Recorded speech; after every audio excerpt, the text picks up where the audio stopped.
In today's first reading, we see Jeremiah was called to be a prophet, not just to Israel, but to the nations.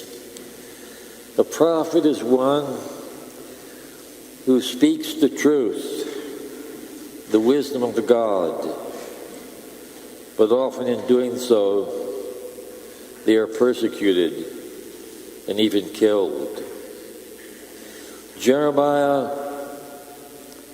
proclaimed the truth to them, telling Israel not to rely upon Egypt to save them from the Babylonians, but to rely on Yahweh. And of course, they did not do that.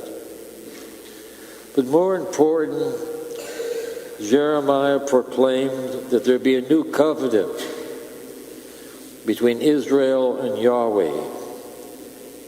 He would be their God, and they would be his people. It was a covenant that would not be written on stone, as the previous covenant Moses was.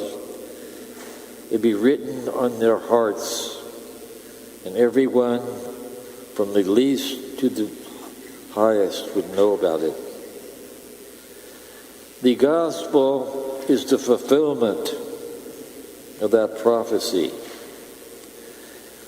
It begins the gospel, the section today, about how the gospel has been fulfilled, referring to the previous part where Christ, or the Messiah, would come to bring good news to the poor, sight to the blind, and free those who are bound in captivity, whether it be in addictions or whatever it might be. That was the mission of Christ. And he told the people of his own native town of Nazareth, it's fulfilled in their hearing. He's here to do that. At first, they were delighted, because they thought that if they were to have the Messiah, then Nazareth would prosper economically. But Christ went on to tell them that his mission was more than just to them. It was to the whole world. He mentioned how Elijah, he didn't cure anybody in Israel, he cured the foreigner. And also he mentioned how Elisha did the same thing. He did not cure one of the Israelites, but he cured the Syrian. And they became furious. And now Luke talks about the hill on which Nazareth was built, that they were going to throw him over it. Nazareth wasn't built on a hill. What was Luke talking about? He was talking about Jerusalem. It was built on a hill. How Christ would be thrown out of Jerusalem and crucified. Jeremiah the prophet was taken down to Egypt and executed there probably. So Christ would be executed too. The prophets who proclaim the truth. We are called in our lives to be prophets, to proclaim the truth. And the second reading tells us what the truth is all about. Love is kind, is patient, it is not rude. Love is not pompous or jealous. It does not seek its own interest. It does not rejoice in the wrong that other people, or have wrong done to other people. It's something that we're all called to proclaim in our own lives. How difficult it is to do. Because in becoming a prophet, we easily offend other people. But can you imagine if love became the dominant attitude and mind and action in the family, how families would change, not only in the family but in the local community.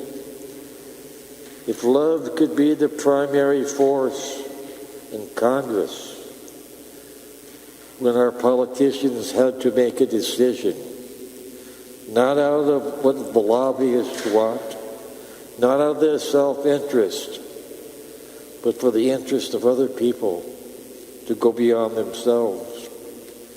If love could be the force in the inner city, where there's drugs, violence, and all these other things that are wrong.